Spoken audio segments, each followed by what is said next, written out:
सुबह के 10 बज गए हैं। लगता है रात को देर से आए होंगे। अली,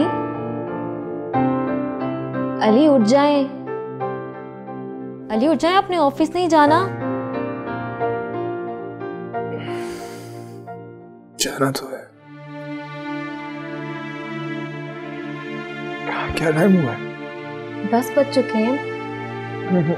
रात को आप देर से आए थे।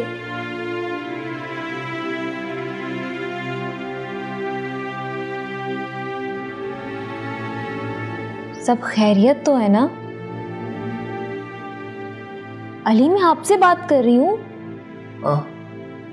हाँ, सब ठीक है। बस रात को शारिक का झगड़ा हो गया था, पुलिस केस बन गया था। ओह, चलिए आप उठ जाए, मैं शमता से कह के आपका नाश्ता लगवाती हूँ। नहीं, मैं नाश्ता नहीं करूँगा, पहले ही लेट हो गया हूँ।